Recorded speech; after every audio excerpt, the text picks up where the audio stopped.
New Formula 1 fans are bad for Formula 1. Drivers are too media trained now. Said that he doesn't care or he's totally over it. You know, we need to box because that opinion is just stupid. He's been hard done by his team in multiple ways. Hi guys, my name is Asymmetric Comedy and welcome back to my YouTube channel. Today we're gonna be ranking your unpopular opinions that you sent me on Instagram and TikTok and Threads, okay? Because I asked everywhere. And if you haven't followed me on Instagram, please do. It is right here. We are a family over there and we are a happy family and we play a lot of games sometimes anyways. So today you guys have sent me your Formula 1 unpopular opinions and we're gonna be ranking them. I'm gonna show you guys the ranking system right here, right now. This is the ultimate YouTuber ranking, right? So the tiers are gonna be named as follows. Number 1, we're gonna give you pole position, right? Number 2, we're gonna give you simply lovely because, okay, simply lovely. Number 3, we're gonna give you a black and white flag. You know, if the F1 black and white flag, yeah, it's like, okay. Number 4, we're gonna just write, we need to box. We need to box because that opinion is just stupid. Anyways, so let's get into your opinions. I'm going to be ranking them from that tier and you guys can agree, play along. Tell me what you guys think as we're going along and we'll just see where we end up. The first one that you guys decided to send me is that Kimi Antonelli is the best driver of the 2026 season so far. Wow. Great. First of all, wow. Okay, Kimi Antonelli is the best driver of the 2026 season so far. First of all, I would give Kimi credit for what he's done in that Mercedes. Amazing work. He's consistent. When the car is working, he genuinely proves that he can drive it, right? I wouldn't say he's the best driver so far of the whole season. So I would put this one in tier 3. And hear me out. I'm not saying that Kimi Antonelli is a bad driver, but I'm just saying that in wheel-to-wheel racing, we have heard more drivers complaining about his abilities. He's gotten better over time, true, but I just feel like he's performing well. Like he's performing well. If you compare to George Russell, you can say, yeah, he's just doing the best. But those always the new Ayrton Senna, I just think he's doing a good job. I feel like if any other rookie was also in that Mercedes, it's a rocket ship, they'll be doing well. And I feel like George has just kind of crumbled under the pressure. I wouldn't say George has crumbled, but I also think he's been hard done by his team in multiple ways over the season. So I would put that in 3. I don't think he's the best driver so far. I would argue that the best driver in 2026 so far has been Lando Norris. This is something that a lot of people will not agree with me on. No, it's totally fine. But I really do think this is true. In terms of every single race this F1 season, Lando has been out qualifying his car. He's had the most problems in a car out of every single driver. And in almost every race comes out and tries to pull out points if he doesn't DNF. I think that even the last race, the Hungarian Grand Prix, kind of proved how much confidence Lando Norris has gotten ever since he won his championship. So I would argue that he has been the best driver of the 2026 season, which is completely subjective. You can disagree with me, but that's my opinion. Number 2, Charles Leclerc is more talented than his results suggest. Interesting one because we've all seen the Charles Leclerc wasted potential memes now, but let me think about this one for a second. I think Charles Leclerc, he's a potential driver, but I also just feel as though Charles has had way too many opportunities to win a championship and somehow he hasn't, right? It's always if he was in this car, it's always maybe if he was doing this, or, you know, you guys have seen that meme of potential man, and I'm sure this season he's won a race, which is pretty good in that Ferrari, and he's proven himself to some extent, but I don't think he's more talented than his results suggest, because if he was, then at some point he would have been really close in a championship running. I know that the closest he's come to is a 2nd place, but I just feel as though he's had so many opportunities. The Ferrari's never really been abstractly behind cars. It has kind of always had potential. It's always been in the 2nd, 3rd best car. And I feel as though if he didn't, you know, I don't know, with Charles, I always feel as though he races his teammates. I really just always feel that way because I noticed it with Carlos Sainz when he was in Ferrari. I noticed it now with Lewis Hamilton because every time they're in a race, he will fight not to be passed by his teammates. But if it's anyone else, he's just gonna kind of, and I don't know if that's on purpose or it's just a coincidence, right? But I don't think he's more talented than his results suggest. I think he's a very talented driver. I think that he has the potential to win a championship, but we've been saying that for way too long. So for me, this one goes in the black and white category as well. I don't want to completely disprove Charles, so it's going in the 3. Drivers are too media trained now.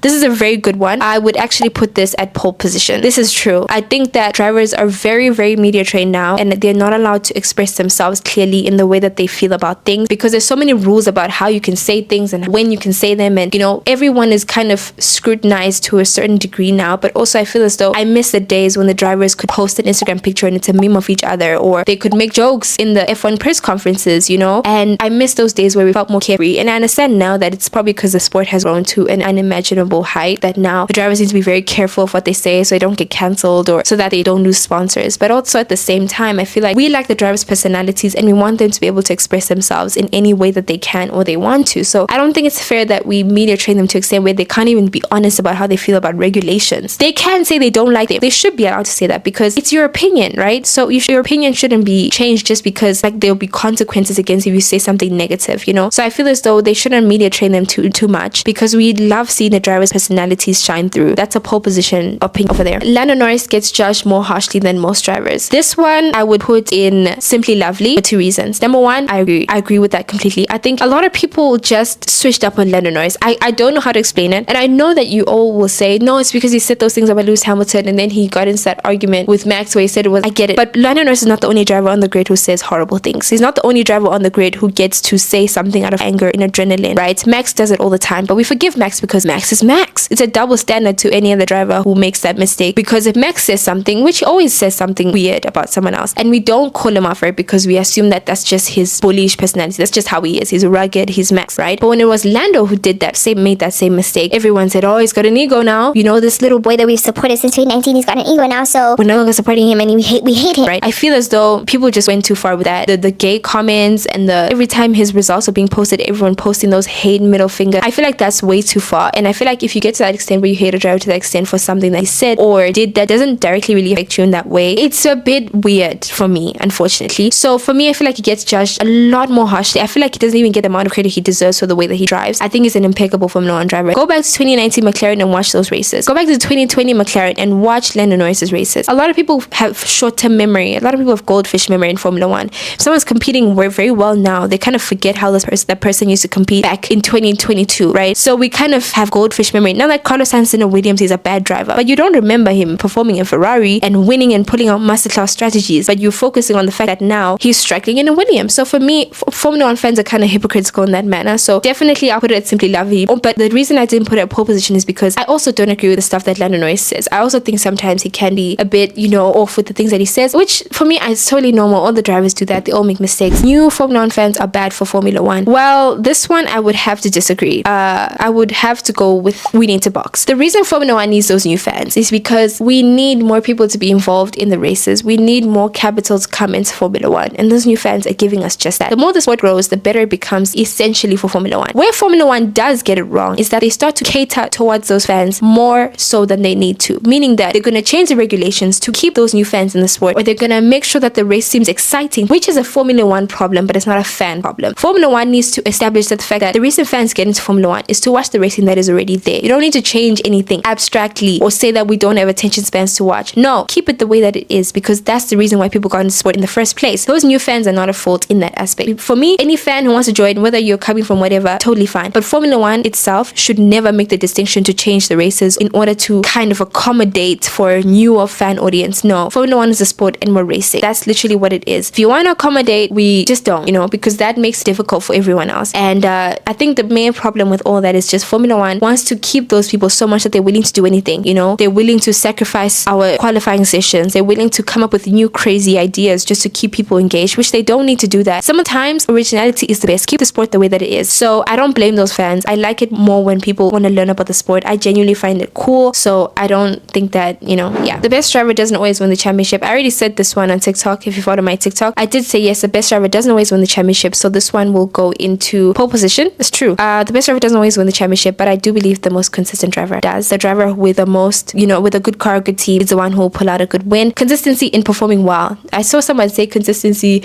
in losing, so Lance Stroll. Bro, obviously you know what I meant. Consistency in performing well, I think is the best example, you know. Any driver who comes out in a P3 position, P2, P1 the whole season, you're most likely to win the championship. E.g. Lando Norris last year. So that's a good example. Anyways, guys, those are your unpopular opinions for today. I'm very happy that we did this. We will do it again. There'll be a part 2, but for today, that's all I could do. And yeah, I will see you guys in the next video. Let me know which one you disagree with. If you disagree with me, by the way, I totally get it. It's totally fine. We can respectfully disagree with each other. I obviously wouldn't expect you to have the same opinions as me, as we are different people. But yeah, please don't forget to subscribe, like, comment, and share this video with your friends. If you have any friends, unlike me who doesn't have any. I'm joking. I do have friends.